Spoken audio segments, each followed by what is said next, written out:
Nous continuons le cours « Comprendre les microcontrôleurs ». Lorsque nous avons parlé de système logique, nous avons vu qu'on utilisait des 1 et des 0 et on sentait bien qu'on utilisait le fameux système binaire. Il est temps qu'on en parle un petit peu plus sérieusement. Nous allons regarder un peu comment fonctionne le système de numération binaire. Nous allons voir aussi comment on peut représenter des nombres binaires dans des registres, dans des objets de taille limitée, d'un nombre de bits limité. Nous allons également voir comment représenter des nombres positifs et négatifs, donc des nombres signés. Finalement, on parlera encore un peu d'hexadécimal, qui est beaucoup utilisé dans le monde des microcontrôleurs, de BCD et également de codage des caractères. Tout le monde connaît le système de numération binaire, je ne veux pas en parler avec beaucoup de détails. On se souvient qu'on a deux chiffres à disposition. Lorsqu'on les a mis les deux, on est obligé d'introduire un rang supplémentaire pour le nombre 10, qui correspond au 2 du monde décimal. On passe ensuite à 11. Ensuite, on a besoin d'un troisième rang ici pour exprimer 100, c'est-à-dire le nombre 4, etc. On peut remarquer que chaque colonne représente un poids. Ici, le poids 1, exprimé en décimal, le poids 2, le poids 4, le poids 8, qui correspondent d'ailleurs à 2 à la puissance 0, 2 à la puissance 1, 2 à la puissance 2, etc. Lorsqu'on souhaite passer du binaire au décimal, c'est relativement simple. Il suffit d'additionner les poids. Donc ici, on va dire qu'on a 0 fois le poids 1, qu'on a 1 fois le poids 2, qu'on a 0 fois le poids 4, qu'on a 1 fois le poids 8. Le résultat nous donne 8 plus 2, c'est-à-dire 10 en décimale. Le système binaire, c'est très facile. Le problème qui se pose, c'est que dans le système binaire des nombres, on peut avoir des nombres aussi grands qu'on le souhaite. Or, dans la réalité, on va avoir des objets binaires de taille limitée. Et c'est là que les problèmes commencent à se présenter. On a vu qu'une bascule peut mémoriser une valeur binaire, un bit. On parle de registre lorsqu'on est en face d'un ensemble de plusieurs bascules. Un registre contient un mot binaire. Remarquez que je n'ai pas écrit un nombre binaire. Ce mot binaire peut avoir une signification a priori quelconque. Et dans certaines situations, ce mot binaire va représenter un nombre. Essayons d'y voir un petit peu plus clair. On donne souvent un numéro à chacun des bits. Ici, j'ai présenté un octet, un mot de 8 bits. On va donner des numéros qui commencent par 0. Les informaticiens ont toujours l'habitude de commencer par 0. On termine ici au bit 7. Prenons un exemple concret. Voilà une valeur binaire placée dans un registre. La seule chose qu'on peut affirmer, c'est que ce bit est à 1, que ce bit est à 1 et que les autres bits sont à 0. Il n'est pour le moment pas question de nombre. D'ailleurs, nous aurons l'occasion de voir dans un dispositif que nous allons utiliser très souvent dans ce cours « Comprendre les microcontrôleurs » qu'à cet endroit-là d'un certain registre se trouvera une LED rouge connectée, qu'à cet endroit se connectera une LED verte. Donc on peut dire qu'avec ce mot binaire dans le registre en question, on va allumer la lampe rouge et on va éteindre la lampe verte. On ne peut rien dire d'autre. Par contre, si ce mot est considéré comme un nombre binaire, alors on peut faire ce qu'on a fait tout à l'heure, calculer sa valeur en décimale. Ici, 1 fois 1, 0 fois 2, fois 4, fois 8, fois 16, 1 fois 32, ça nous donne donc le résultat 33. Mais la question, c'est que ce mot binaire qui représente un nombre binaire, est-ce que c'est possible de travailler avec lui? Et en fait, c'est tout le problème de l'arithmétique modulaire qu'on va essayer d'effleurer maintenant. Prenons pour simplifier un exemple qui n'est pas très utilisé, mais les mots de 3 bits. Chaque mot de 3 bits peut représenter 8 nombres différents. C'est en effet la valeur de 2 à la puissance 3. On peut, par exemple, décider de représenter des nombres positifs allant de 0 à 7, c'est-à-dire de 0 à 2 à la puissance 3 moins 1. est-ce que l'addition, dont on a l'habitude en arithmétique, peut fonctionner? Prenons un exemple.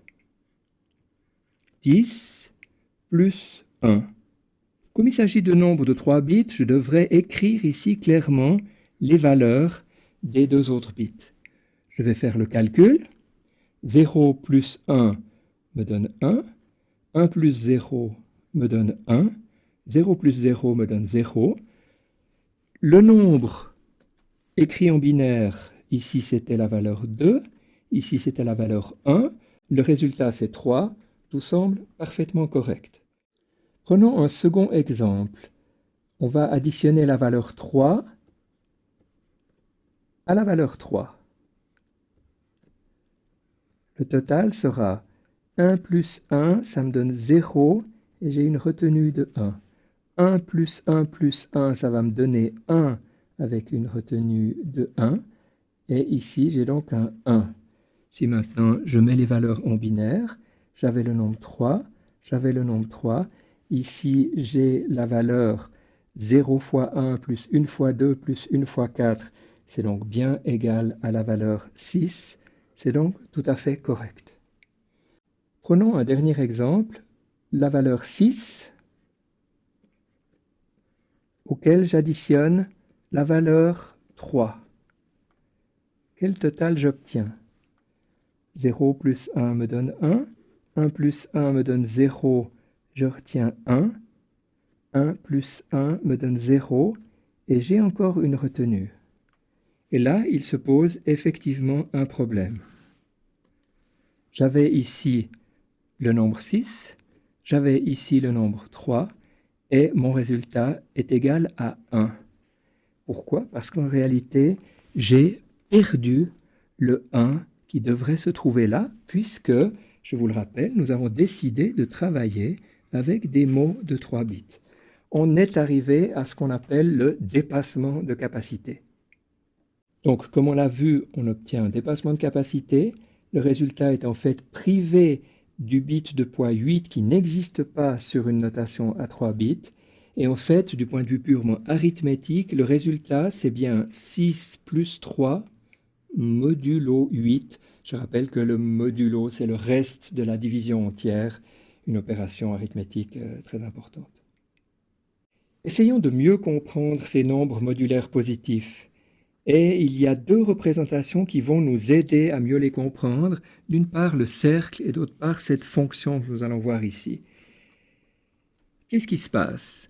Lorsque je pars de 0, l'incrémentation, l'ajout de 1 va me passer à 1, à 2, à 3, à 4, à 5, à 6, à 7, avec les valeurs binaires correspondantes que vous avez pu lire ici. Lorsque j'ajoute 1 à 7, je retombe sur 0, donc cette notation en cercle semble tout à fait cohérente. Mais qu'est-ce qui s'est passé? J'ai eu en réalité un dépassement de capacité. Cette frontière qui se trouve là correspond à un dépassement de capacité, correspond à ce qu'on pourrait appeler une erreur de calcul. C'est un calcul juste modulo, mais ça n'est pas un calcul juste au sens habituel du terme. Dans cette représentation, on va représenter les nombres sur une droite, qui est évidemment infinie. Par contre, la fonction correspondante ne peut prendre que les 8 valeurs qu'on peut exprimer avec 3 bits. Et de nouveau, on a ce phénomène de dépassement de capacité qui va se produire lors du passage de la valeur 7 à la valeur 0 à chaque fois qu'on franchit cette ligne-là. Il reste encore un problème important, c'est la possibilité de représenter des nombres négatifs. On est très souvent intéressé d'avoir des nombres à la fois positifs et négatifs et de ne pas devoir les traiter séparément au niveau d'un programme. Et il existe plusieurs solutions pour représenter ces nombres négatifs. Je ne vais pas toutes vous les énumérer, évidemment. Utilisons plutôt celle qui est la plus utilisée, qu'on appelle la notation en complément à 2. En fait, j'ai repris les deux dessins de tout à l'heure, mais cette fois, on a décidé d'attribuer la même chose pour le 0, pour le 1, pour le 2, pour le 3, mais ici, on a décidé de faire une frontière, qui sera la frontière du dépassement de capacité, Et les nombres qui suivent seront moins 4, moins 3, moins 2, moins 1, et puis ici 0. Alors ça, ce n'est pas vraiment une frontière, on passe simplement des nombres négatifs aux nombres positifs ou des nombres positifs aux nombres négatifs. Je mets quand même ici une petite ligne, mais c'est une ligne en quelque sorte correcte du point de vue des calculs. Par contre, la ligne qui est dangereuse, le dépassement de capacité, qui avant se trouvait dans cette région-là, se trouve maintenant dans cette région-là. Et on voit bien sur l'autre diagramme que on a le même problème lorsqu'on passe ici de 3 à moins 4. On a un dépassement de capacité. Alors, il est à noter que la plupart des microcontrôleurs sont capables de faire du calcul sur ces nombres négatifs sans qu'on leur dise rien de spécial. Le problème, c'est que, par exemple, le langage C n'est pas capable de signaler ces dépassements de capacité. Le processeur lui-même, c'est le processeur qui est à l'intérieur du microcontrôleur, sait le faire, mais le C ne donne pas en quelque sorte cet accès. Donc, ces nombres négatifs, très souvent, on les utilise en 8 bits, en 16 bits ou en 32 bits. Avec 4 bits, ils vont seulement de 0 à 15, ou alors de moins 8 à plus 7. On va de 0 à 255 pour 8 bits, avec des nombres négatifs ici. La même chose pour 16 bits, la même chose pour 32 bits. À noter que même en nombres positifs et négatifs, vous voyez qu'avec 32 bits, on arrive déjà à des nombres extrêmement importants. Et ces nombres de 32 bits peuvent être tout à fait manipulés par des microcontrôleurs. Le nom qu'on donne à ces nombres de taille limitée, alors le byte et l'octet, c'est effectivement des noms connus et bien standardisés, byte en anglais, octet souvent utilisé en français. Pour les autres valeurs, il existe des standardisations, mais qui ne sont malheureusement pas du tout suivies. On voit souvent le terme de nibble pour des mots de 4 bits, mais pour les mots de 16 bits et 32 bits, je n'ai même pas osé mettre une valeur parce que c'est relativement incohérent. Et en particulier, les langages de programmation ne sont pas toujours très clairs à ce sujet. Il faudra être extrêmement prudent avec le langage C à propos des types correspondant à ces valeurs arithmétiques. L'écriture de nombres en binaire est fastidieuse. C'est trop long. Si vous avez des mots de 16 bits, c'est difficile de reconnaître les 1 et les 0 là au milieu. La conversion en décimale est aussi quelque chose de relativement compliqué. C'est la raison pour laquelle on utilise très souvent une notation en hexadécimale simplement pour exprimer des nombres binaires d'une manière plus facile à écrire. Quelle va être la méthode? Eh bien, on va simplement ici regrouper par morceaux de 4 bits et ensuite donner un code pour chacun de ces morceaux de 4 bits. Voilà le code qui est à disposition. 0, 1, 2, 3, 4, 5, 6, 7, 8, 9, évidemment, comme le système décimal. Et comme il a fallu rajouter des caractères, eh bien, ici, on a rajouté les premières lettres de l'alphabet. Alors, ces nombres hexadécimaux, on les reconnaît facilement parce qu'ils ont souvent non seulement des chiffres, mais également les premières lettres de l'alphabet.